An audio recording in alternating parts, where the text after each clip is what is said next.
of Isa alayhi salam, which I find very inspiring for myself. And inshallah, I hope that you too will find it very inspiring. When Maryam alayhi salam, when Mary, peace and blessings be upon her, gave birth to baby Isa alayhi salam. Now when we usually hear this story, we understand that the birth of Isa alayhi salam was a miracle.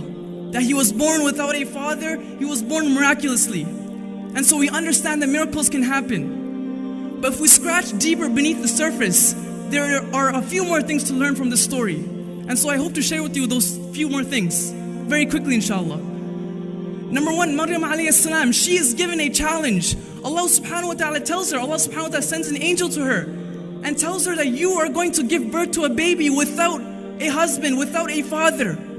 Now Maryam alayhi salam, she is a woman of noble status. She is a woman people used to look up to, a pious woman.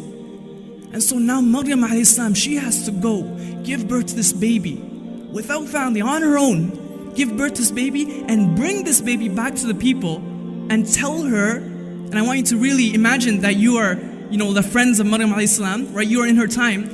And your friend, she comes to you and she tells you that, yeah, I gave birth to a baby miraculously. This is the challenge she's given. No one's going to believe her. So number one challenge, in life we face challenges. We all face challenges. And so Maryam alayhi salam, she's given a challenge. Number two, وَهُزِّي إِلَيْكِ بِجِذْعِ النَّخْلَةِ Allah subhanahu wa ta'ala tells her to go and give birth to this baby, but on top of that, He tells her, shake the date palm tree and dates will fall down and eat from those dates. Allah subhanahu wa ta'ala could have made this challenge easy. He could have just gave her the baby. He could have sent an angel and just gave her the baby. He didn't have to make her go through labor. And on top of that, He tells her, shake this tree and you'll eat from this tree to have the energy to sustain the labor. He tells her that you have to work. And so what we learn from this is that when we are faced with challenges, we have to put in work to overcome these challenges. Number two, she has to put in work. There's no way you're going to overcome a challenge without putting in work. So that's what she does. And she gives birth to this baby. And then what happens? Baby Isa alayhi salam, he's born. And she goes back to the people. And the people look at her. Ya Maryam! Oh Maryam! لَقَدْ جِئْتِ شَيْئًا فَرِيًّا. What an atrocious thing you have done. What have you done? يَا أُخْتَ هَارُونَ. Oh sister of Harun!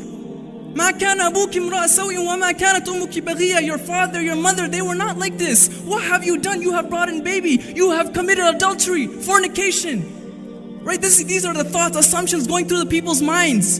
And this was a woman of noble and high status, and now her status is all the way down within an instant. And then she points to the baby. So I want you to understand, she's trapped. She got a challenge. She worked hard, but now she's trapped in a corner. And she has, she's overcome the challenge of giving birth to the baby, but now the people are looking at her in disgust. And so she points to the baby. And then the baby speaks. Baby Isa speaks.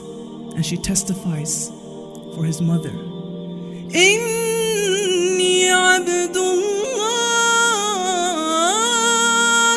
that I am the servant of Allah subhanahu wa ta'ala. And he testifies for his mother and gets her innocence back. And the people are amazed that this is a baby who was born miraculously. And Mary alayhi salam, she did not commit fornication. She is still noble, and in fact her status has even elevated before from what it was before.